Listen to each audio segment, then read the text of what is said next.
નમસ્કાર મિત્રો સ્વાગત છે તમારું અમારી યુટ્યુબ ચેનલમાં। હું છું પિનલગીરી ગોસ્વામી।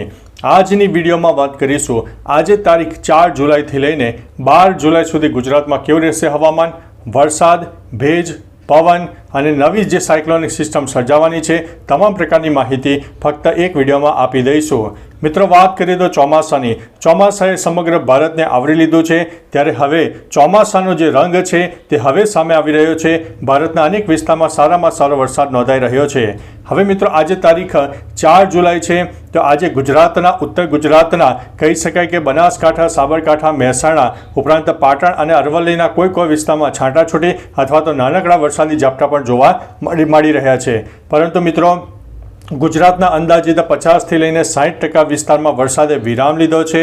ઘણી જગ્યાએ તો વાદળછાયું વાતાવરણ પણ હટી જવા પામ્યું છે, તાપ તડકો ઉગાડ પણ નીકળ્યો છે। મિત્રો આપણે અગાઉ પણ માહિતી આપી હતી કે 4 તારીખની આસપાસ ગુજરાતમાં એક વરસાદ વિરામ લેશે, તો તે પ્રમાણે વાતાવરણ પણ જોવા મળી રહ્યું છે।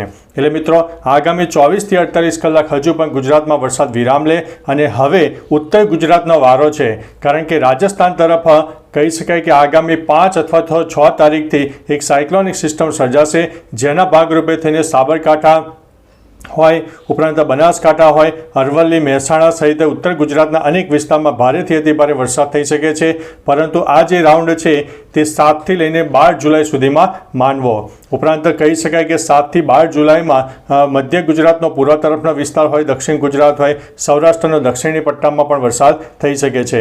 એટલે મિત્રો આગામી 24થી 48 કલાક વરસાદની તીવ્રતામાં નોંધપાત્ર ઘટાડો થશે અને હજુ પણ ગુજરાતના 50થી 60% વિસ્તારોમાં ચોક્કસ વરસાદ વિરામ લેશે તેવી શક્યતા દેખાઈ રહી છે। જો કોઈ જગ્યાએ લોકલ ડેવલપમેન્ટ સર્જાઈ જાય તો જે તે વિસ્તારોમાં વરસાદ થઈ જાય એ વાત જુદી છે, પરંતુ જે સિસ્ટમની અસર હતી તે ઘણી બધી ઓછી થઈ જવા પામી છે।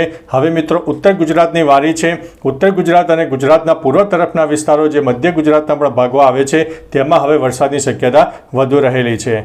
હવે મિત્રો વાત કરીએ તો મધ્ય ગુજરાતના આણંદની આજે 4 જુલાઈએ વહેલી સવારે એક નવો નજારો જોવા મળ્યો, જેમાં મધ્ય ગુજરાતના આણંદમાં વહેલી સવારે મિત્રો ગાઢ ધુમ્મસ જોવા મળ્યો હતો, કે જે કહી શકાય કે શિયાળામાં ખાસ જોવા મળતું હોય છે। ત્યારે મિત્રો ચોમાસામાં પણ ગાઢ ધુમ્મસ જોવા મળ્યું છે અને લોકો આશ્ચર્યચકિત થઈ ગયા હતા કે ચોમાસામાં ગાઢ ધુમ્મસ કેવી રીતે આવી શકે। પરંતુ મિત્રો કુદરતનો નજારો છે, ગ્લોબલ વોર્મિંગની અસર છે, વાતાવરણમાં ફેરફાર છે, તો આ તમામ પ્રકારના જે પરિબળો છે એ પણ શક્ય બની રહ્યા છે।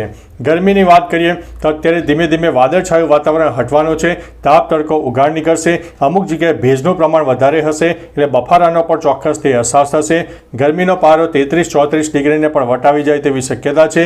ન્યૂનતમ તાપમાન 29 ડિગ્રી કરતાં નીચે રહે। પવનની વાત કરીએ તો 4 જુલાઈ અને 5 જુલાઈના રોજ ગુજરાતના દરિયાઈ પટ્ટી વિસ્તારમાં પવનનું પ્રમાણ થોડું વધારે રહેશે, જેમાં 30થી લઈને 35 કિલોમીટર પ્રતિ કલાકની ઝડપે પવન ફૂંકાઈ શકે છે। એટલે મિત્રો અત્યારે વરસાદ ચોક્કસથી વિરામ લેશે, અનેક વિસ્તારમાં વિરામ લેશે અને તારીખ 9થી લઈને 12 તારીખમાં ફરીથી એક વરસાદની સિસ્ટમ સર્જાશે અને નવો વરસાદનો રાઉન્ડ ચોક્કસથી આવવાનો છે। તો ચાલો મિત્રો ફરીથી હવામાનની લેટેસ્ટ માહિતી લઈને મળતા રહીશો, ત્યાં સુધી અમને રજા આપશો। નમસ્તે।